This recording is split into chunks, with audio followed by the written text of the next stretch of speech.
today we will start question number 47, DK Goyal, class 12th, admission of a partner. Ayushi and Srishti are partner, sharing profit ratio कितना है उनका 3:2. Their balance sheet short stock कितना दिया हुआ है 3,10,000. Machinery दी हुई है 4,95,000. डेटर्स दिए हुए हैं हमें 6 लाख के और क्रेडिटर 3,47,000. दे एडमिट टीना को वो एडमिट कर रहे हैं एज अ पार्टनर और उनका न्यू रेशियो दिया हुआ है 4:3:2.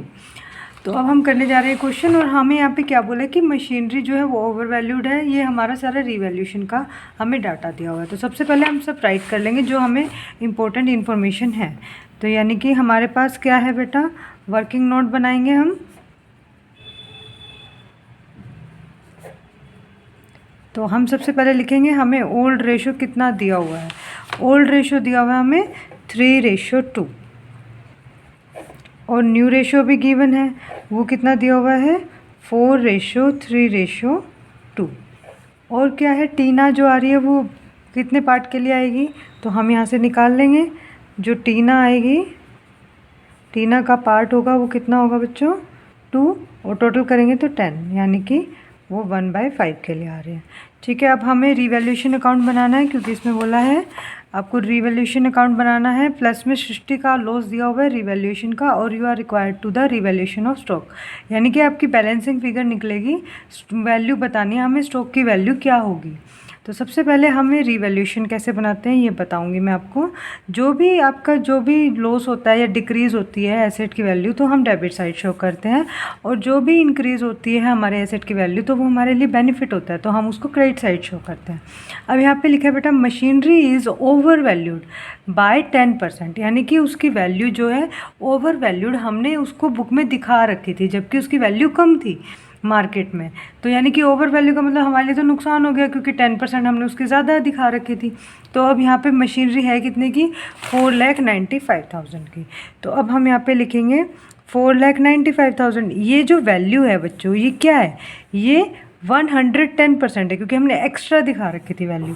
तो हम इसको किससे डिवाइड कर देंगे 110 से. तो यानी कि 4,95,000 डिवाइडेड बाय 110 इंटू 100, क्योंकि मुझे तो 100% वैल्यू चाहिए. तो 0 से 0 कैंसिल. 11 4 ज़ा 44, 5 इसको दे देंगे तो 11 5 ज़ा 55. तो ये आ गया आपका 4,50,000, यानी कि उसकी एक्चुअल वैल्यू कितनी थी मशीनरी की 45,000.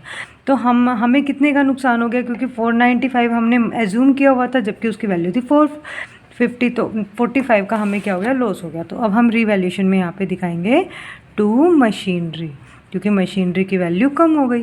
कितने से कम हो गई 45,000 से, क्योंकि यहाँ पे तो कितनी थी 495 थी और 45 हमने ज़्यादा दिखा रखी थी. आगे अनरिकॉर्डेड डेटर्स थे 20,000 के, brought into the books and provision. सबसे पहले देखो कि ये हमारी एसेट है कि हमने रिकॉर्ड नहीं की थी और हमें पता चला कि हमारे पास 20,000 के डेटर्स हैं, कि यानी कि हमें पैसे मिलेंगे, हमें हमारे लिए बेनिफिट है. तो हम यहाँ पे दिखाएंगे बाय डेटर्स कितने से 20,000. अब आगे क्या बोला बच्चों, इसमें बोला कि प्रोविज़न भी आपको क्रिएट करना है 10% का. प्रोविज़न कब क्रिएट करते हैं, जैसे हमें डेटर से पैसे लेने होते हैं, अब वो क्या हो सकता है कि फ्यूचर में ना दे तो हम उसके लिए प्रोविज़न बना लेते हैं. तो अब हम प्रोविज़न बनाएंगे तो किस पे लगाएंगे, डेटर्स पे. तो डेटर्स थे कितने के पहले हमारे यहाँ पे मशीनरी है ये रहा, डेटर्स थे 6 लाख के.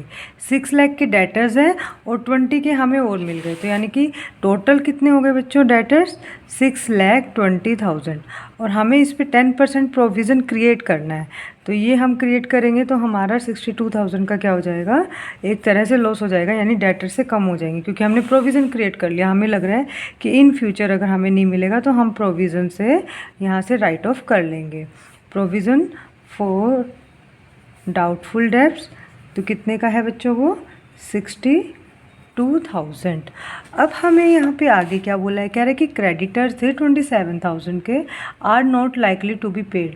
अब ऐसे क्रेडिटर थे जिनके हमें नॉट लाइकली मतलब पेमेंट ही नहीं करनी है, not likely to be paid, pay नहीं करना है, not likely to be paid. तो यानी कि हमारे लिए बेनिफिट हो गया, क्रेडिटर को पेमेंट नहीं करनी 27,000 की. तो अब हम यहाँ पे लिख देंगे बाय क्रेडिटर 27,000 और हमें क्या गिवन है इस क्वेश्चन में, कह रहा है कि सृष्टि का लॉस दिया हुआ है रीवैल्यूएशन का।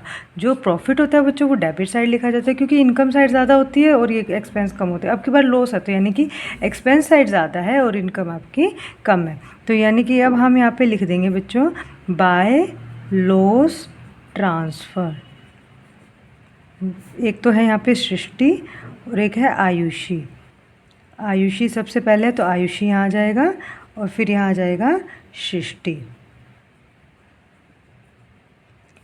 सृष्टि का हमें गिवन है कितना, 36,000।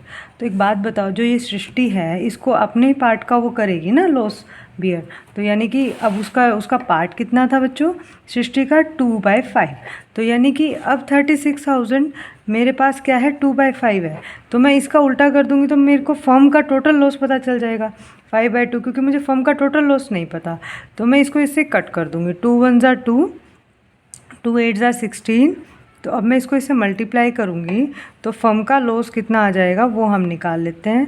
30 8 5 ज़ा 40 यानी कि 90,000 का लॉस है। तो टोटल लॉस कितना है बच्चों, 90,000 का। अब आप आयुषी का आराम से निकाल सकते हो। अगर 36 उसका है तो आप 90 में से 36 माइनस कर सकते हो, या फिर आप कैसे कर सकते हो, 90,000 का 3/5 भी कर सकते हो, क्योंकि उसका पार्ट है 3/5। तो यानी कि 90,000 का वो 3/5 देगी। तो आप ऐसे भी कर सकते हो इसको, 5 1 ज़ा 5, 6 7 8 9, 5 8 ज़ा 40। फिर आप इसको इसे मल्टीप्लाई कर दोगे तो आपका आ जाएगा 54,000। क्लियर है बच्चों। अब हम क्या करेंगे, अब हमें स्टॉक देखना था, तो यानी हम पहले यहाँ पे टोटल करेंगे, क्योंकि सब कुछ तो मिल ही गया। अब यहाँ पे दिख रहा है हमें इसी साइड का ज़्यादा होगा और इस साइड का कम होगा। तो यानी कि 90 + 20 110, 110 और 20 130, 137। तो यानी कि 1,37,000 आपका क्या हो गया, यहाँ पे टोटल हो गया।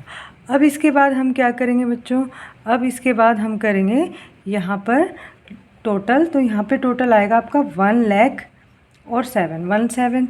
तो यानी कि 137 में से अगर मैं 1,07,000 लेस करती हूँ तो मेरा आ गया 30,000, यानी मेरे स्टॉक की वैल्यू डिक्रीज़ हुई होगी, क्योंकि यहाँ पे